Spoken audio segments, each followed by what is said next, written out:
कल्पना कीजिए एक ऐसे विलन की जिसे न गोलियों से मारा जा सकता है, न ही बम से उड़ाया जा सकता है। एक ऐसा दुश्मन जो शांति से हमारे फेफड़ों, हमारे खून और हमारी आने वाली पीढ़ियों के डीएनए में जहर घोल रहा है। इसे हम कचरा कहते हैं, लेकिन प्रशांत महासागर के बीचों बीच ये कचरा अब एक मौत के टापू में बदल चुका है। वैज्ञानिकों ने दशकों पहले हाथ खड़े कर दिए थे। उन्होंने कहा था, इसे साफ करने में हजारों साल लगेंगे और अरबों डॉलर स्वाहा हो जाएंगे। ये नामुमकिन है। लेकिन आज ठीक इसी वक्त समंदर की लहरों के सीने पर एक 2 किलोमीटर लंबी लोहे और पॉलीमर की दीवार रेंग रही है। और वीडियो के बिल्कुल आखिर में मैं आपको बताऊंगा कि यह पूरी कहानी भारत की मुंबई और यमुना जैसी नदियों के लिए क्यों उतनी ही जरूरी है जितनी पैसिफिक ओशन के लिए। तो इस वीडियो को बीच में छोड़ने की गलती बिल्कुल मत कीजिएगा। 8,500 करोड़ रुपए का यह $1 बिलियन मिशन क्या सच में उस कचरे को निगल पाएगा जिसे दुनिया ने भुला दिया था? आज इन्फोपल्स टीवी पर हम उस इंजीनियरिंग चमत्कार की परतों को खोलेंगे। लेकिन आगे बढ़ने से पहले अगर आप हमारे चैनल पर पहली बार आए हैं तो प्लीज इसे सब्सक्राइब जरूर कर लीजिएगा और अगर वीडियो पसंद आए तो लाइक करना मत भूलिएगा। एक ऐसा दानव जिसे हमने खुद पैदा किया। इससे पहले कि हम उस जादुई दीवार को देखें, इस दानव का साइज समझिए। पैसिफिक ओशन में कचरे का ये ढेर 16 लाख स्क्वायर किलोमीटर में फैला है। आसान भाषा में कहें तो पूरे राजस्थान जैसे 5 राज्य इसमें समा सकते हैं। और सबसे डरावनी बात यह है कि अगर हम आज भी कुछ न करें तो वैज्ञानिकों का अनुमान है कि अगले 30 सालों में समंदर में मछलियों से ज्यादा प्लास्टिक होगा। यह कचरा आता कहां से है? दुनिया भर की नदियों और तटों से बहकर आया प्लास्टिक समुद्री धाराओं में फंस जाता है। प्रशांत महासागर में एक विशाल भंवर है जिसे गायर कहते हैं।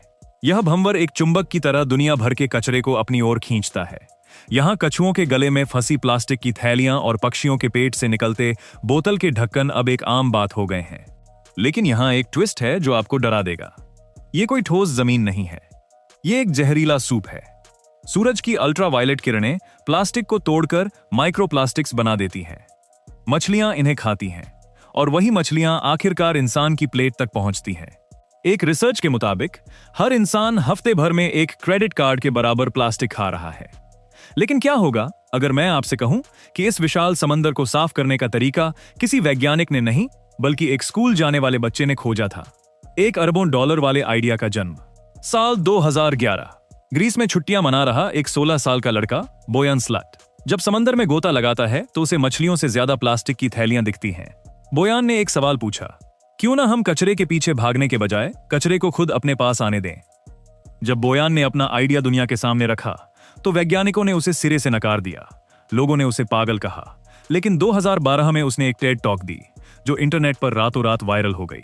दुनिया भर के आम लोगों ने उस लड़के पर भरोसा जताया और क्राउड फंडिंग के जरिए $20 लाख जुटा दिए। इतिहास की सबसे बड़ी क्राउड फंडिंग मुहिमों में से एक। अगले ही साल उसने अपनी यूनिवर्सिटी की पढ़ाई छोड़कर द ओशन क्लीनअप नाम की संस्था बनाई।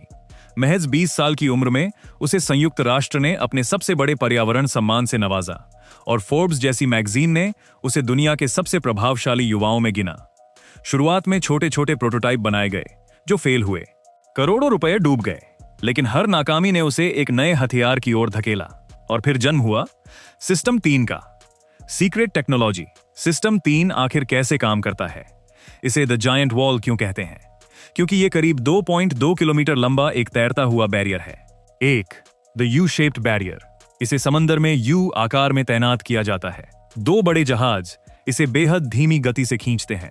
इसकी गहराई 4 मीटर है ताकि छोटी मछलियां इसके नीचे से सुरक्षित निकल सकें, लेकिन प्लास्टिक इसके ऊपर ही फंस जाए। 2 the artificial coast line. Engineers ने इसे ऐसे डिजाइन किया है कि यह एक कृत्रिम तटरेखा की तरह काम करता है। 3 द ब्रेन। इस दीवार में दर्जनों सेंसर्स लगे हैं जो 24 घंटे डेटा भेजते हैं। एआई ये प्रेडिक्ट करता है कि अगले 12 घंटों में समंदर की लहरें कचरे को कहां जमा करेंगी। लेकिन रुकिए, सबसे बड़ा सवाल तो यह है, जब यह दीवार पूरी तरह प्लास्टिक से भर जाती है तो उस टन भर कचरे का होता क्या है? अगर अब तक आप वीडियो देख रहे हैं और यह टेक्नोलॉजी आपको हैरान कर रही है तो कमेंट में सिर्फ लिख दीजिए जादू, ताकि मुझे पता चले कितने लोग यहां तक पहुंचे। अब आगे बढ़ते हैं। कचरे का शिकार और रिसाइकलिंग का अनोखा चक्र। जब यह बैरियर भर जाता है तो इसके अंत में लगे एक रिटेंशन जोन को सील कर दिया जाता है। इसे धीरे धीरे ऊपर खींचकर जहाज के डेक पर खाली किया जाता है। एक बार में यह मशीन 10,000 किलो से लेकर 50,000 किलो तक कचरा निकाल सकती है। पर असली जादू इसके बाद शुरू होता है। ये सारा कचरा नीदरलैंड भेजा जाता है, जहां इसे हाई ग्रेड पॉलीमर में बदला जाता है। इसी कचरे से प्रीमियम धूप के चश्मे और डिजाइनर फर्नीचर बनाया जाता है। एक चश्मे की कीमत करीब $200 होती है और इस पैसे से फिर नए सिस्टम्स बनाए जाते हैं। यानी कचरा ही कचरे को साफ करने का पैसा दे रहा है। कड़वी सच्चाई, जब पूरी दुनिया ने मजाक उड़ाया। लेकिन क्या सब कुछ इतना आसान रहा है? बिल्कुल नहीं। साल 2018 में इनका पहला सिस्टम, जिसे विल्सन नाम दिया गया था, समंदर में बीच से टूट गया। करोड़ों का नुकसान हुआ और पूरी दुनिया ने बोयान का मजाक उड़ाया। न्यूज चैनलों ने इसे 18 साल के लड़के का सबसे महंगा सपना तक कह डाला। आलोचकों का कहना था कि यह सिर्फ एक दिखावा है। असली समस्या तो वो प्लास्टिक है जो नदियों से समंदर में आता है, न कि जो पहले से समंदर में बैठा है। और यहीं पर सबसे दिलचस्प मोड़ आता है। बोयान की टीम ने इस आलोचना को गलत साबित करने के बजाय इसे स्वीकार कर लिया। बोयान को समझ आ गया कि समंदर को साफ करना तब तक बेकार है जब तक हम कचरे की सप्लाई को बंद नहीं करते। इसलिए उनकी टीम ने द इंटरसेप्टर नाम की एक और मशीन बनाई। 100% सौर ऊर्जा से चलने वाली एक ऑटोनॉमस मशीन, जिसे दुनिया की सबसे प्रदूषित नदियों के मुहाने पर लगाया जा रहा है। यह मशीन बिना किसी इंसान के नदी के कचरे को अपने अंदर निगलती है और भर जाने पर खुद ही ऑपरेटर को मैसेज भेज देती है। मलेशिया, इंडोनेशिया से लेकर डोमिनिकन रिपब्लिक तक ये मशीनें हर दिन लाखों किलो कचरा समंदर में जाने से रोक रही हैं। लक्ष्य बड़ा है, 2040 तक समंदर का 90% तैरता हुआ कचरा साफ करना। इसके लिए 10 विशाल दीवारें और नदियों में सैकड़ों इंटरसेप्टर्स चाहिए। अब बात भारत की, जिसका मैंने आपसे वादा किया था। तो अब दिल थाम लीजिए, क्योंकि अब बारी है उस बात की जो मैंने वीडियो की शुरुआत में आपसे कही थी। आज ये दीवार पैसिफिक ओशन में है, लेकिन कल ये हमारे देश की मीठी नदी या यमुना में भी हो सकती है। भारत दुनिया के उन देशों में से एक है जहां से भारी मात्रा में प्लास्टिक कचरा समंदर में जाता है। मुंबई के जुहू बीच से लेकर चेन्नई के मरीना बीच तक हर लहर अपने साथ हमारी लापरवाही का सबूत लेकर आती है। अगर आप यहां तक वीडियो देख चुके हैं तो एक बार फिर कमेंट में बताइए, क्या आपको लगता है कि भारत को भी अपनी नदियों के लिए ऐसी टेक्नोलॉजी में निवेश करना चाहिए? इंजीनियरिंग सिर्फ पुल और ऊंची इमारतें बनाना नहीं है। इंजीनियरिंग वो है जो धरती के घावों को भर सके। बोयान स्लाट और उनकी टीम ने साबित कर दिया है कि अगर आपके इरादे लोहे की दीवार जैसे मजबूत हों, तो दुनिया का कोई भी कचरा आपको रोक नहीं सकता।